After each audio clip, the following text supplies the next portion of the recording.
this particular segment right here is WhatsApp. If you're just joining up, you've not missed anything yet. So we have a guest in the studio. This man is someone that has done a lot when it comes to radio broadcasting. He's a radio god, that's what they call him. And I've known him for quite some time. That name is very, very familiar. Okay, so let me just read his profile briefly. Dele Olowo Ake. It's a radio god and a performer. His radio name is Daddy Faizer, a well-known name in radio broadcasting and entertainment as a whole. He's a former presenter at Echo 89.7 FM, Roots 97.1 FM, Abeokuta. He is the Echo Male OAO of the year 2022 and former manager to the late Ras Kimono. Wow. Though he currently manages his daughter Oge Ras Kimono. He has over 18 years of experience and work in the Nigerian broadcasting service. He is happily married man with kids. Hello, Daddy Faizer. Grand rising viewers. How are you? Yeah. Yes, you're welcome. Thank you. Thank you so much. And how are you this morning? Fine, thank you very, very much. Great, thank you for asking me first. You're looking bright. I know you want my brother. I know you want this orange t-shirt to steal Queen away from me. Everybody's doubting what happened. Everybody's doubting what happened. So you think I will not talk on this show? I will talk. What's up to you doing like this? You're pushing me to the work. You're pushing me to the voice out. It's such an honor to have you. Yes. Yes, I'm a pleasure to be here too. God bless you for coming through.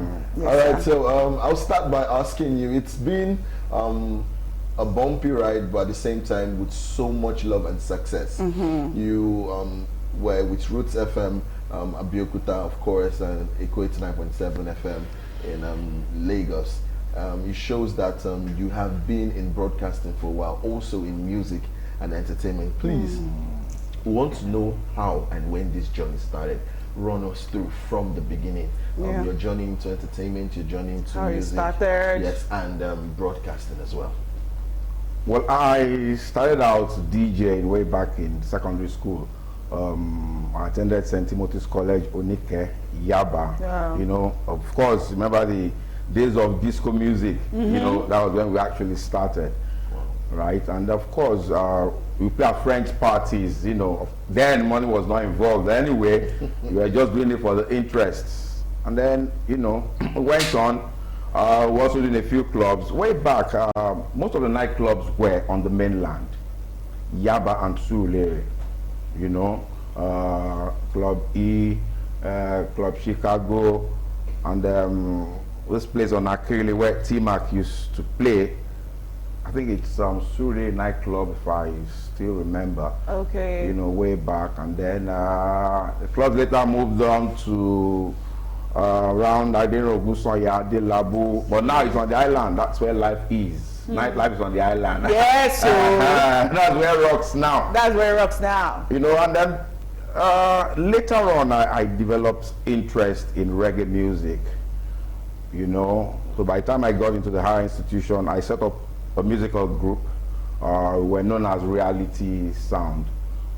You know, it was there my association with Ras Kimono started. Then he was not yet a recording artist. I met him in '94.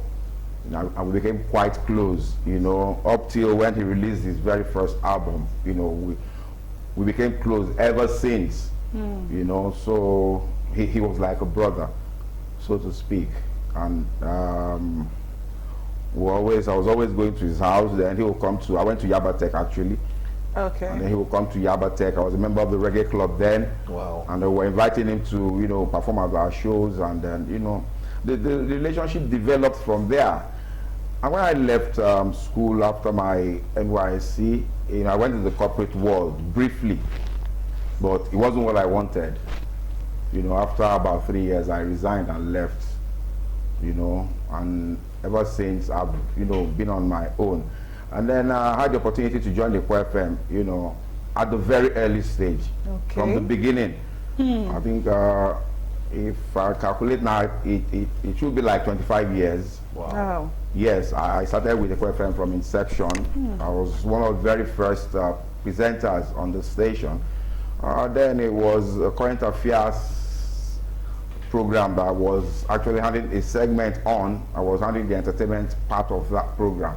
And occasionally, you know, I will take on the news part of it. Okay. You know, and then later on, I took up a reggae program on Echo FM, and then later I was shuttling between the old Radio Lagos. Used to broadcast in English and Yoruba then. Okay. You know, so I was doing a program on Radio Lagos as well, and on Echo FM too. You know, so somewhere along the line, a friend of mine got the license to operate a radio station, that's Roots FM in Abeokuta. So I just went into, like, you know, help out.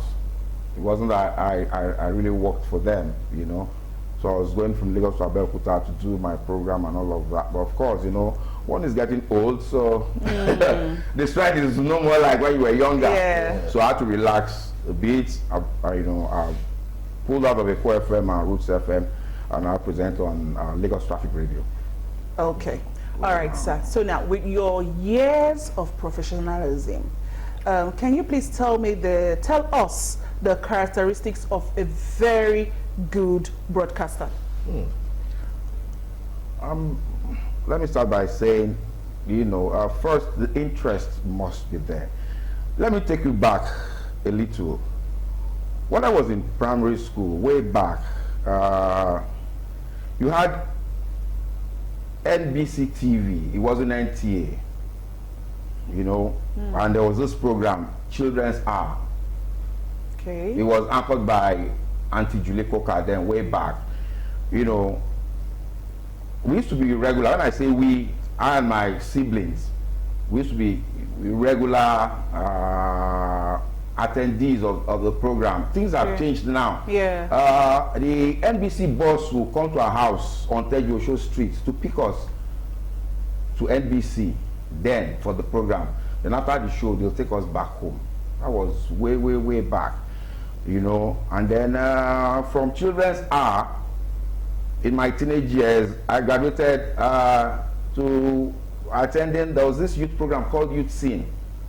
Way back then, it had become NTA, you know, and then on that program people had the opportunity to, like, you know, recite poems, mime, you know, their favorite songs and all of that, you know. So it was there the interest actually developed, you know. I love watching presenters, you try to copy them and all of that, and then the interest developed from there. And apart from the interest, you should be willing to learn.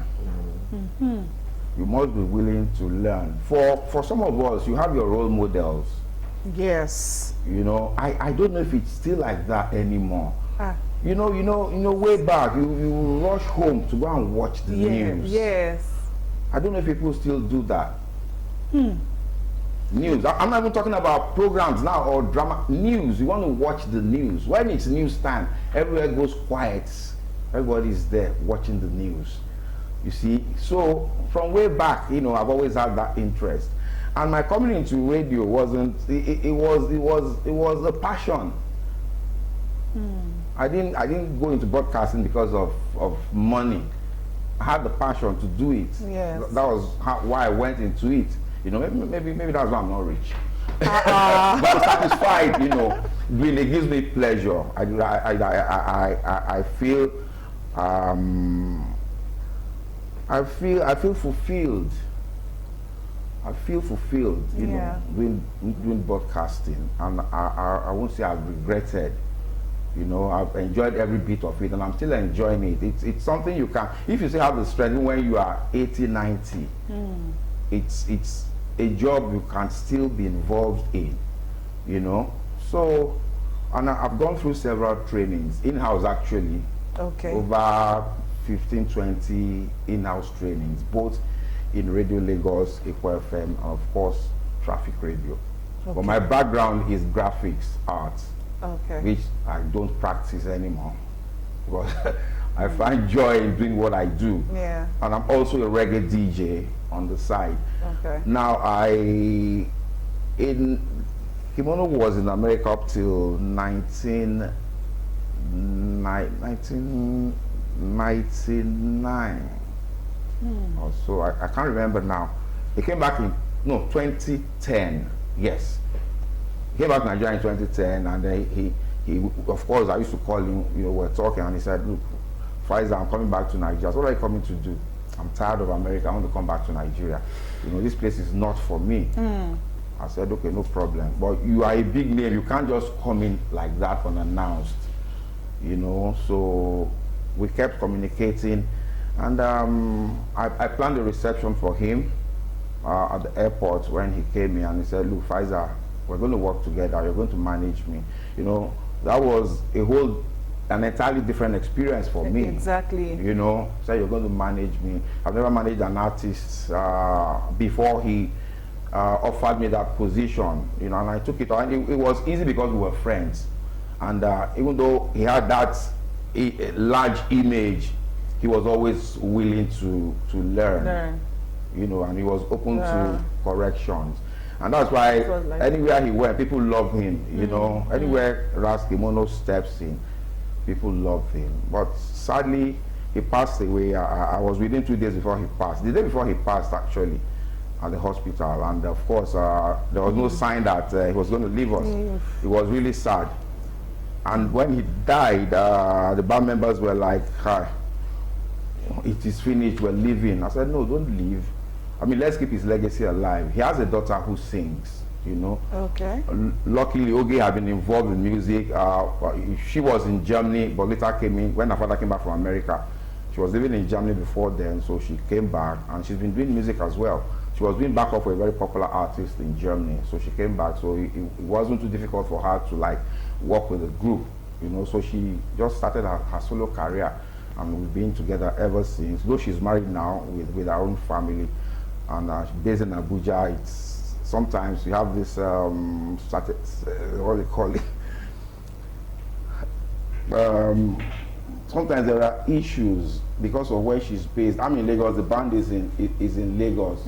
So sometimes to connect, if you have a show in Lagos or somewhere outside Lagos, yes, for you to connect with her, you know, sometimes you are rehearsing, she's not there, she later joins you, you know. But it's okay. So far, it's been so good. You know, it's been part of the experience too that has helped me in my broadcasting career. Yes. You know, because while working with Kimono, I've also had the opportunity to meet a lot of people, you know, people also who are also in the broadcast industry, as well as in the entertainment industry as well. That's good. You know. All right. Okay, sir. I keep telling people that nobody's perfect. Now, you might see your idol, someone who you love so much on TV, and you think that person is perfect. I want you to tell me the mistakes you've made while you started this broadcasting career. What are the mistakes you've made and how you were able to correct them? That's interesting. We all make mistakes, no doubt. Because when you're getting into something you've not done before, of course there's a tendency that, you know, sometimes you miss your steps. You know, but the ability to accept, look back, and of course take advice from people who have been there before you, will help you get back on your feet or on track again. Maybe if I want to look back, maybe I would say maybe I would have taken up this challenge, you know, maybe as a full-time broadcaster. Even though I don't have any regrets, you know, because I would have been open to more avenues, areas where I think I would have found myself also to be also useful in, you know. But like, well, I didn't really go through a proper broadcasting school, so to speak. All my training have been in-house, but of course done by professionals anyway. You know, but I would have preferred that I had gone through a proper broadcasting school, and I would have been open to more ideas, more areas of broadcasting, you know, which would have been a lot more useful to me now than, you know, what I'm currently experiencing. Okay. Yeah, but so far so good. You know, for everywhere that I've worked, I've had a good working relationship with everybody.